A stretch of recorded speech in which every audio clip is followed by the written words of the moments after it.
Digitalisasi sektor energi dan sumber daya mineral (ESDM) agar segera dilakukan untuk menjawab tantangan produksi yang maksimal.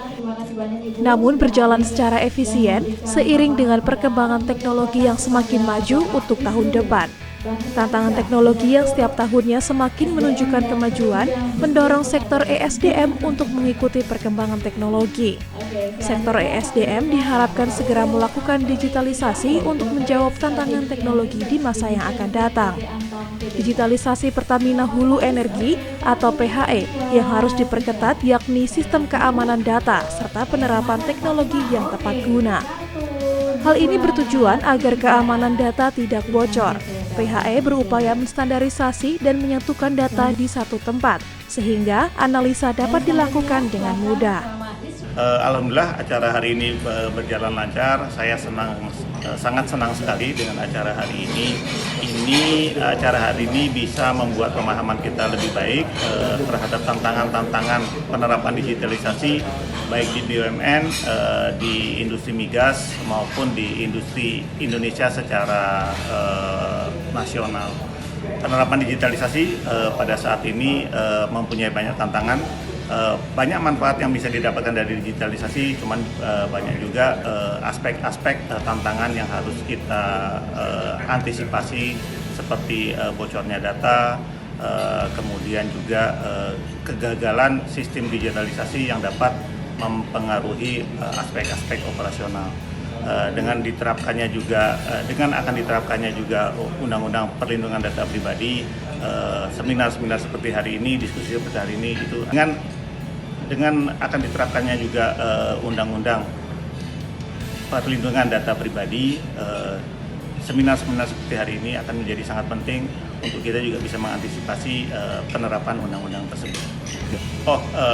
Jadi pada dasarnya kita melakukan seluruh langkah-langkah yang dilakukan untuk menghindari adanya kebocoran data.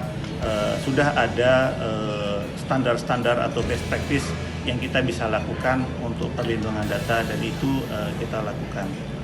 Mudah-mudahan dengan antisipasi yang ada, kemudian adanya juga backup yang secara berlapis, kebocoran data bisa dihindari seminimal mungkin. Berdasarkan Peraturan Menteri ESDM Nomor 2 Tahun 2024, mencakup penghapusan batasan kapasitas serta penyesuaian kebijakan ekspor-impor, penghapusan biaya kapasitas, dan pemberlakuan kuota pengembangan. Baik, terima kasih. Pertama-tama mungkin kami ucapkan selamat nih kepada Pak Godang dan Pak Muhtar terkait dengan acara hari ini. Ini adalah AIDS Discussion Series 2 gitu ya, yang dapat mengumpulkan kami semua di sini. Ini acara yang luar biasa dan mungkin bisa dilakukan secara kontinu gitu, tiap 6 bulan atau tiap setahun sekali. Dan untuk di sisi PLN kami sampaikan bahwa digitalisasi ini adalah urgensinya sangat tinggi sekali. Terkait dengan tadi, kami ada target di tahun 2040 itu akan masuk PLTS atau Renewable Energy itu sebesar 28 giga, di mana sistem kami ini harus sudah siap, karena biasanya kalau Renewable Energy dia punya faktor intermitensi. Jadi kami saat ini sedang melakukan digitalisasi di sisi smart grid kami atau jaringan cerdas, sehingga kesiapan kami untuk menyambut net zero emission di 2060 bisa terlaksana. Fokusnya kepada apa, Pak? Fokus-fokusnya ada mulai dari stream pembangkitan, kemudian transmisi, distribusi, sampai dengan di retail. Ini juga sudah ada program-programnya terkait dengan digitalisasi. Kami saat ini memasuki fase kedua dalam digitalisasi transformasi kami, di mana kami mencanangkan moonshot. Di situ ada growth, kemudian ada digital, dan juga ada net zero emission yang dibantu oleh moonshot launchpad atau yang kami sebut dengan enabler. Tentunya tujuannya nanti akhirnya di revenue ya, dan kalau kami dapat informasikan fase 1 dan fase 2 ini yang tengah berjalan, itu dapat dilihat revenue PLN meningkat, kemudian juga pelayanan kepada pelanggan kami juga semakin baik. Kemudian juga kami punya PLN Mobile, di situ saat ini sudah mencapai 43 juta downloader, dan juga sampai dengan saat ini bisa dilihat star yang diberikan oleh bintang gitu ya, diberikan oleh pelanggan di posisi 4,9. Jadi kami rasa ini bukan suatu finish ya, tapi ini kami tetap akan menjaga pelayanan kami kepada pelanggan semakin meningkat. Digitalisasi kami rasa ini suatu kebutuhan, bukan hanya di PLN tapi juga perusahaan-perusahaan lain.